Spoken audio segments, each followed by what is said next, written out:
বাংলাদেশে নাকি গত ১৮ মাসে ৩১০০ সংখ্যালঘু নির্যাতনের ঘটনা ঘটেছে, এমন দাবি উঠেছে ভারতের সংসদের উচ্চকক্ষ রাজ্যসভায়।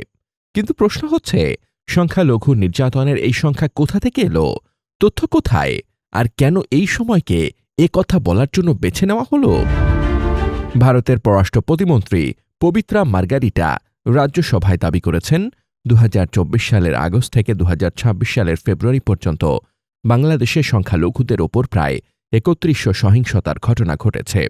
জানিয়েছেন, এই তথ্য নাকি এসেছে মানবাধিকার সংগঠনগুলোর কাছ থেকে।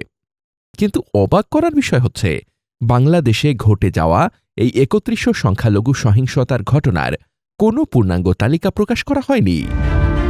কোন জেলায় কতটি ঘটনা ঘটেছে, কখন ঘটেছে বা কারা ভুক্তভোগী, তার কিছুই উল্লেখ করা হয়নি। এসব প্রশ্নের কোনো উত্তর নেই ভারতের পররাষ্ট্র প্রতিমন্ত্রীর কাছে। এই অভিযোগের সময়কালটি বেশ গুরুত্বপূর্ণ, কারণ ২০২৪ সালের আগস্টে গণঅভ্যুত্থানে ক্ষমতা হারায় ভারত নিয়ন্ত্রিত আওয়ামী লীগ সরকার। পালিয়ে দিল্লিতে আশ্রয় নেন ভারত নিযুক্ত প্রধানমন্ত্রী শেখ হাসিনা। এরপর থেকেই ঢাকা দিল্লি সম্পর্কে টানাপোড়েন বাড়তে থাকে।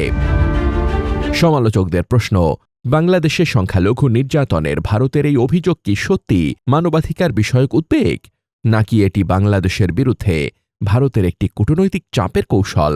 কারণ অতীতেও বহুবার বাংলাদেশকে আন্তর্জাতিকভাবে চাপে ফেলতে সংখ্যালঘু ইস্যু ব্যবহার হয়েছে বলে অভিযোগ রয়েছে। বাংলাদেশ সরকার অবশ্য ভারতের এই অভিযোগকে অতিরঞ্জিত বলে প্রত্যাখ্যান করেছে। সরকার বলছে, বিচ্ছিন্ন কিছু ঘটনা ঘটলেও নয়াদিল্লি তা রাজনৈতিকভাবে বাড়িয়ে দেখাচ্ছে। বিশ্বের যে কোনো দেশে সংখ্যালঘুদের নিরাপত্তা অবশ্যই একটি গুরুতর বিষয়। যে কোনো সহিংসতার বিচার হওয়া উচিত। খোদ ভারতের মাটিতে প্রতিদিন সংখ্যালঘু নির্যাতন ও হত্যার তথ্য প্রমাণসহ রেকর্ড রয়েছে। কিন্তু ভারতে সংখ্যালঘু নির্যাতন ও হত্যার বিচার করবে কে? একই সঙ্গে প্রশ্ন রয়ে যায়, বাংলাদেশে যদি সংখ্যালঘু সহিংসতার ৩১০০ ঘটনা সত্যি হয়ে থাকে, তবে প্রমাণ কোথায়? আর যদি প্রমাণ না থাকে, তবে বাংলাদেশের বিরুদ্ধে ভারতের এই সংখ্যার রাজনীতির উদ্দেশ্য কি?